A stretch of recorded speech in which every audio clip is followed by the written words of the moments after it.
佢成日都佔明嘅啲路程。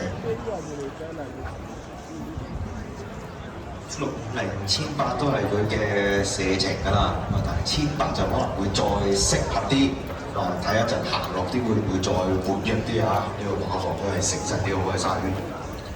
前一次好活躍，上一次我都記得係冇咁活躍之下，不過講到太熱，步速都係偏快嘅。上一次嗰場成啦。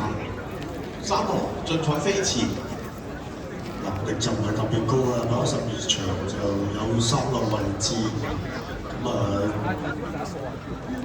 即係佢轉勁又唔係話認真好強，上名嗰啲賽績又少少弱啲。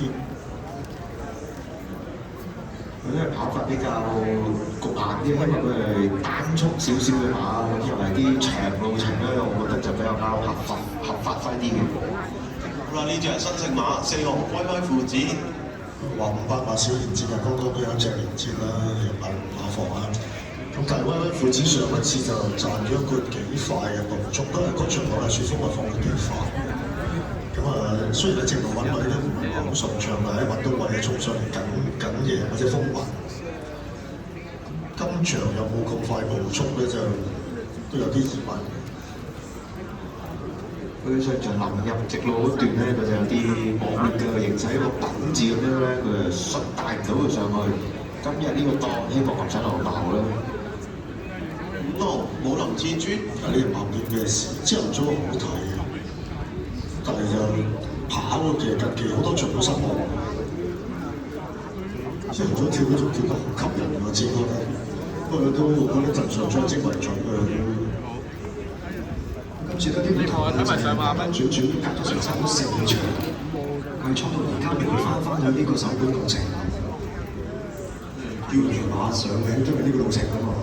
落班好檔都有啲條件，希望可以變身咁。近期全部都有隻口㗎，田草千瀉又去泥地又墮得好後。今次賽前整多個大集嘅。呢隻就6號嘅只開心，跑8場咧，暫時就未有俾人睇嘅，今次又係加前啲。咁你見到條斜流啊，又唔追，擺前啲又褪。暫時都未得嘅呢馬應該。暫時都係試啲閘麻麻地啊，都係偏急啲、平淡啲。分就減得好快，但係都未入局啊。你睇住啦，跑啲千2004，不如上程試一試。7號傳承者6倍，就係啲人壓力。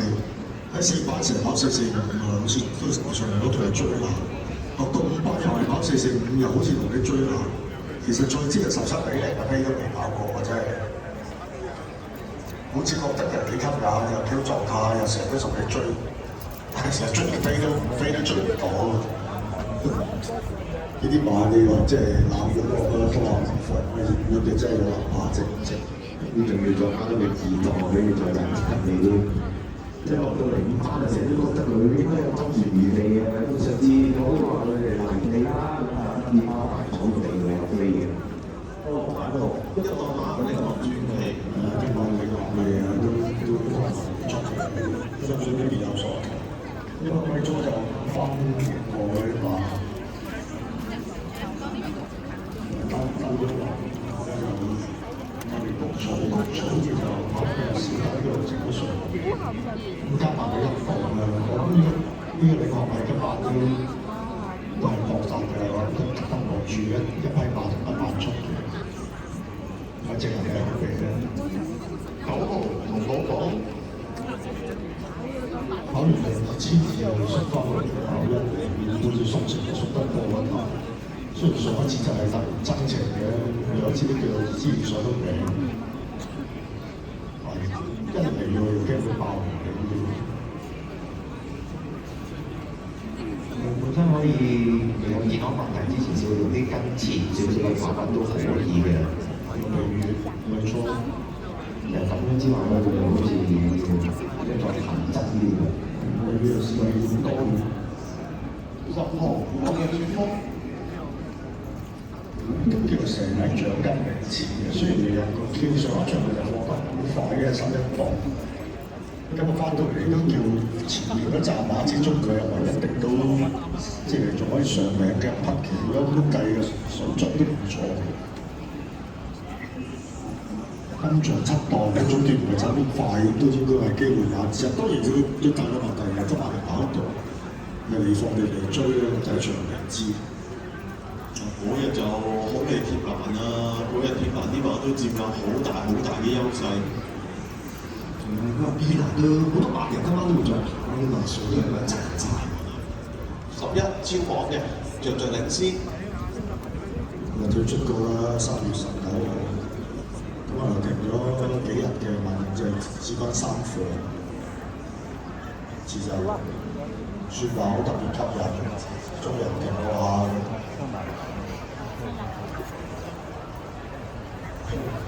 嘅時候咧，好容易分心唔足。嗰度就停課都停咗6日啦，3月19號最初25號先出翻嚟當鋪，喺埋12安全出風。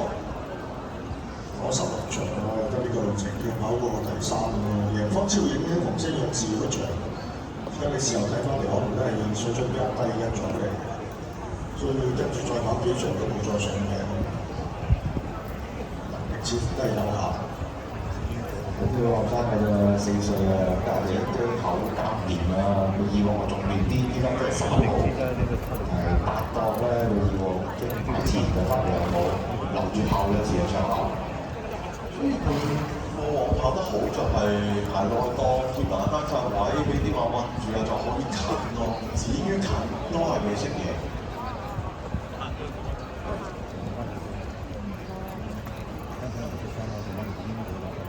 明朗今晚都叫做有翻多啲真正馬嘅，一個就啲座騎偏少啊，近期都係主要都係蘇慧賢提供啦，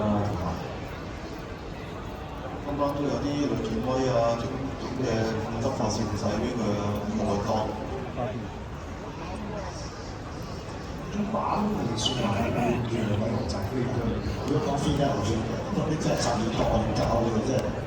喺沙邊睇啲馬好中意，即係見過佢在白蘭遮嗰個階段，嗰隻白馬咯，即係做班嘅。咁啊，同時就係講話羅樹峰啊，好賺嘅。甚至乎隻進賽飛馳都即係上咗場冇乜點跑錯啊，同埋佢今日啲積好似夾下好啲嘅。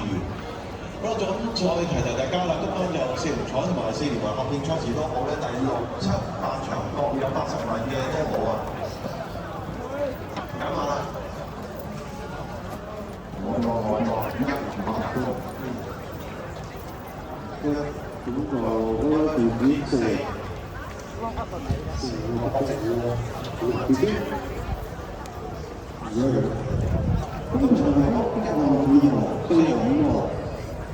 1個